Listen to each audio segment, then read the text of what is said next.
Lo vamos a hablar con la siguiente invitada. Se trata de Dania Tabela, diputada nacional de Evolución Radical, de Juntos por el Cambio, contadora y docente.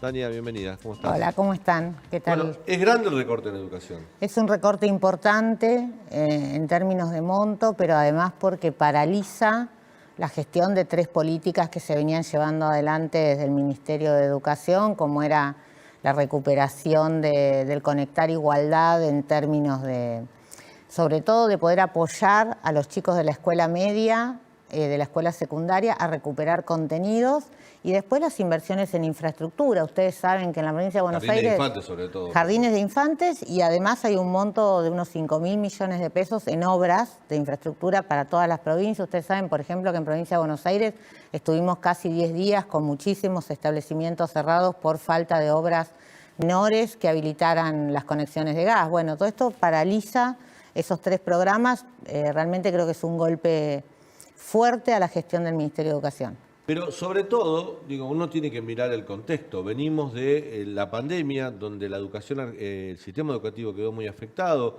Nunca se supo la cantidad de chicos, algunos dijeron 1 millón, otros 800.000, otros 1,5 millones. Pero lo cierto es que decenas de miles de chicos se desvincularon de la escuela. La educación impartida a distancia no fue la misma aquí en la Ciudad de Buenos Aires que en algunas provincias del interior. Santiago del Estero, 4 de cada 10 chicos no tienen conectividad. O sea, la verdad que fue un desastre en cuanto a resultados de calidad educativa, incluso de matrícula de los chicos. Argentina llegó a tener una deserción escolar superior a la de El Salvador. Esto lo hablamos con Mariano Narodowski hace poco. Buenos días. Y la verdad que uno dice, bueno, recompongamos esto porque es un desastre. Y en el medio de esa situación le hacen el mayor ajuste de todas las áreas donde recorta el ministro Massa a educación. El nivel de sorpresa, porque además, por otro lado, el ministro viene firmando con las provincias, el ministro Persic viene firmando con las provincias la ampliación de 1 hora de cada jornada escolar, lo cual es una medida... Que lo iba a financiar Nación también, ¿no? Claro, lo cual es no una... entra en contradicción con esa... Por eso, digo, hoy ese programa no está afectado, digamos, ¿no? Están afectados estos 3 programas que yo te señalo, pero lo que entra en contradicción es pensar que por un lado tenés que incrementar la cantidad de horas, tener una política de inclusión, mejorar la calidad, porque el desempeño de nuestros chicos en todas las pruebas estandarizadas que se han tomado ha sido terrible. Y por el otro lado, ajustás muy fuertemente las partidas destinadas a inversión en materia educativa. Así que la verdad que por eso llamó la atención, sorprendió, por eso lo presenté al pedido de informes, acompañado por muchísimos diputados de Juntos por el Cambio, desde las distintas fuerzas que componemos Juntos por el Cambio, porque además en la misma decisión administrativa hay una reasignación de 82.000 millones de pesos a pago de servicios financieros, a pago de gastos corrientes en empresas públicas, deficitarias claramente, a asistencia social a personal. Entonces digo, bueno, planteamos un poco, explíquennos por qué recortamos 50.000 en educación y por qué ampliamos los créditos en 82.000 en estos otros rubros. Así ¿Te que, sorprendió? Porque a mí sí me pasó el silencio de los gremios docentes, que en general, en otro contexto o con otro gobierno hubiese puesto el grito en el cielo, ¿no? Sí, a mí me ha tocado vivirlo puntualmente en el gobierno anterior, digamos. Sí, me sorprende, no me sorprende algunas cuestiones que pasan después, ¿no? A veces... ¿Cómo cuáles? Y porque hoy, por ejemplo, en la Cámara de Diputados se anunció que se reabría la paritaria docente. O sea, quizás el acuerdo haya sido, me imagino, o se me ocurre a mí que puede pasar, que el acuerdo haya sido no voy a hacer ningún escándalo público, pero reabrirme la paritaria y acomodarme un poco el tema salarial, que además está a decir que hay que discutirlo, que estamos en un proceso inflacionario, que todos perdemos poder adquisitivo, digo, nadie está cuestionando eso. Pero no venía siendo el tema de agenda reabrir la paritaria, porque efectivamente estamos en un contexto de emergencia económica. Lo hablaban hace un ratito respecto de las reservas, lo hablaban en términos de que no tenemos ni siquiera el presupuesto inicial del año aprobado.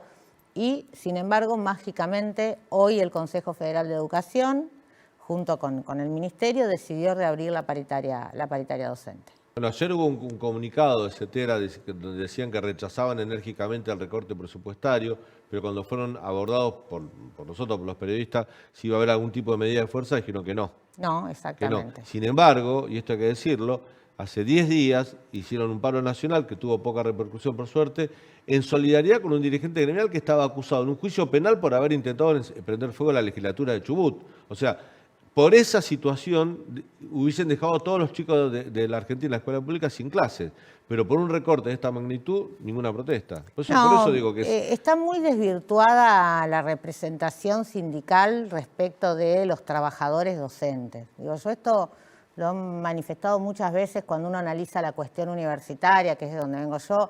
Digo, pero la verdad que pasa también en la provincia de Buenos Aires. Hace poco se titulaba, bueno, Baradel ganó con el 80 y pico % de los votos su elección gremial. Y la verdad que cuando uno analiza los números, votó solo el 16%. Entonces, digo, me parece... no todos los docentes están afiliados tampoco. Además de los afiliados... Votó el 16%. Claro, entonces digo, pero la verdad es que la representación... Más de la mitad de los docentes en la provincia de Buenos Aires creo que no están afiliados. No están afiliados. El padrón activo de SUTEBA es el 43% de los docentes en actividad en la provincia de Buenos Aires. Entonces digo, la verdad que la representación está bastante disociada. Es cierto que son minorías organizadas audibles, claramente, y que por supuesto tienen intereses de carácter político, digamos, muy marcados y donde juegan además en política con esa intencionalidad. ¿Se puede construir una política? Yo creo que en la Argentina, que históricamente tiene un sistema educativo construido de una forma de gobernabilidad bipartita, el Estado y los gremios docentes, que tienen participación, incluso uno lo ve en la selección de los cargos docentes, tienen una estructura donde tienen participación incluso en la designación de esos cargos. Y uno dice, ¿se puede construir una política educativa con gremios que tienen una partidización tan caracterizada? Yo recuerdo que cuando asumió, por ejemplo, María Eugenia Viera en la provincia de Buenos Aires, a la primera reunión paritaria iban los del Frente Gremial Docente con Baradel en la cabeza y le mostraban el guardapolvo en la cara a los funcionarios docentes de la provincia de Buenos Aires. Y la verdad es que la gestión educativa del gobernador Kicillof es un desastre. O sea, yo no podía adjetivar mucho más, pero es mala. Y nunca he visto ningún gesto de esa característica. Al contrario, hubo defensas. No, mira, yo creo que efectivamente hay que sumar a la mesa a los demás actores del sistema educativo. A los padres. Los padres, en el caso del nivel obligatorio, bueno, obviamente en el sistema universitario los estudiantes forman parte de la toma de decisiones y por eso cambian las reglas de juego. Claramente, digamos, todo lo que fue la discusión de abrir o no las escuelas, que aquí en la Ciudad Autónoma de Buenos Aires ocurrió antes que en el resto del país, tuvo mucho que ver con el accionar de los padres. Se organizaron, aparecieron padres organizados, que fue la gran novedad de la pandemia en el tema educativo. Exactamente, entonces empezamos las familias a formar parte de la toma de decisiones. Y me parece que eso es algo que en algún momento también lo he conversado con la exgobernadora, me parece que eso es algo que hay que empezar a tener en cuenta para definir estas políticas educativas. Nosotros vamos a tener que afrontar, tenemos que afrontar de acá en adelante 3 enormes desafíos en materia educativa. Vos me lo has escuchado hablar en alguna otra oportunidad. Uno tiene que ver con la inclusión. Argentina no tenía problemas de inclusión educativa o eran los menos. No tenías deserción escolar en primaria, claro. Y ahora tenés.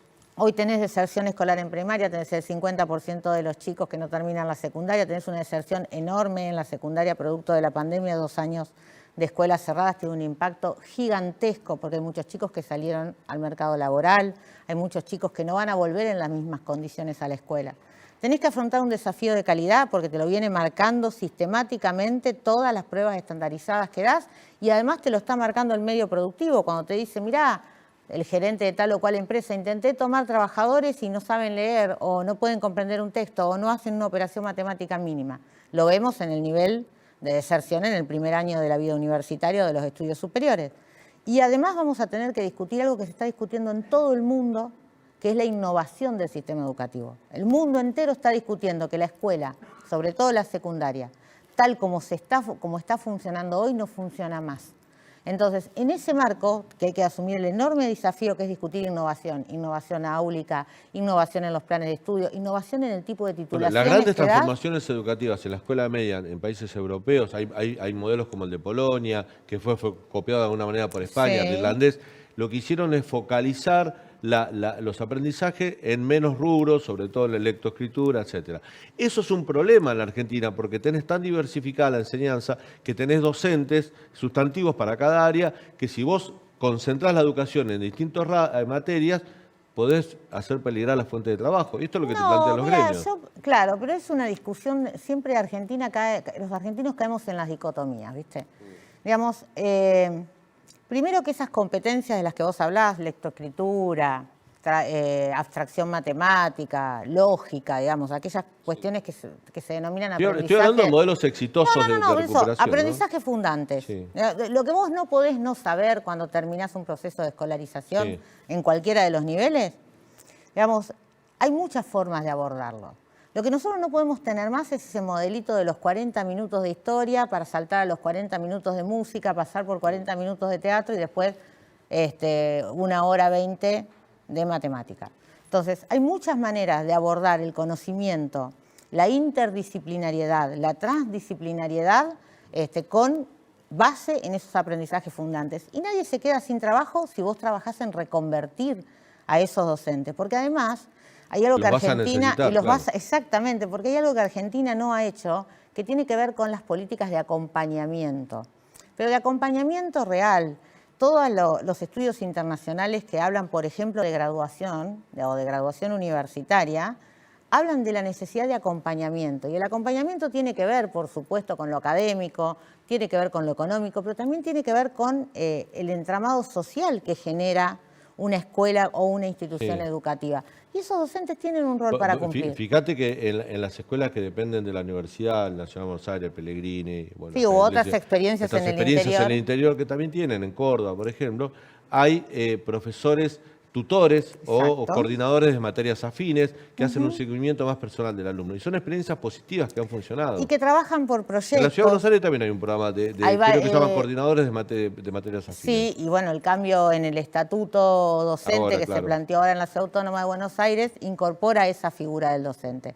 Claramente se necesitan tener ese tipo de estrategia, entonces nadie se queda sin fuente de trabajo. Lo que tenemos que pensar es realmente en reformar el sistema educativo. Y la voluntad de que acepten la reconversión. Por supuesto, ¿no? Esas cuestiones son las que hay que trabajar, pero la verdad que son 3 desafíos muy importantes y no lo vamos a poder construir si nos paramos de un lado y del otro de la grieta en discusiones vinculadas a lo educativo. Porque además, déjame terminar con esto una reflexión. Seguramente los problemas económicos que tiene Argentina, más tarde, más temprano, probablemente más temprano que tarde, se vayan a resolver. Vayamos a estabilizar la economía, logremos aumentar las reservas, tengamos un sistema productivo más competitivo, le quitemos restricciones a la exportación, etcétera, etcétera. Y la economía argentina no tendría por qué no sanearse y poder pegar un salto cualitativo. Ahora, el desarrollo, que es ese crecimiento económico sostenido en el tiempo, necesita capital humano. Y es lo que Argentina no está generando. Dania, la última y breve. Sos una profesional que viene del ámbito universitario y hablabas de grieta recién. Tenemos una universidad pública que es democrática, reformista, con libertad de cátedra, tiene unas características históricas. ¿Está bien que el Consejo Directivo de la Facultad de Filosofía y Letras se expida con un caso proclamando la inocencia de Cristina Kirchner, por ejemplo? ¿No es violar también parte de estos preceptos que históricamente hicieron en la Universidad Argentina? Mira, justo antes de ingresar me contaban de otra universidad donde su Consejo Superior evitó que eso pasara. Me parece que muchas veces se utilizan esos ámbitos institucionales, se bastardean esos ámbitos institucionales para discutir posiciones. Ya ha pasado, en Sociales en la UBA convocaron a votar a Daniel Scioli en el 2015. Yo recuerdo sí, y en otras universidades también. Claro. La verdad es que se bastardean ámbitos institucionales que tienen que estar discutiendo estos otros temas, que no pueden estar discutiendo, además temas que ya están en la órbita de la justicia. A mí un colega tuyo ayer me preguntaba qué opinaba. La verdad que lo decide la justicia. Claro. Yo ya no tengo nada que opinar. Opinaré como ciudadana cuando me toque emitir voto dentro de un tiempo, pero la verdad es que ya hoy es un tema de la justicia. Y lo mismo me parece que le cabe para los consejos académicos de las universidades, para los consejos superiores, para las expresiones de esas características. Nos tenemos que ocupar de lo que realmente la gente nos está pidiendo que nos ocupemos, que es de la educación de nuestros jóvenes y nuestros niños. Gracias, Dania, por tu visita. Muchísimas gracias a ustedes. Último corte, muy breve. Cuando volvemos, Leandro Dario te va a contar cómo es el estado de situación a 6 meses del comienzo de la guerra.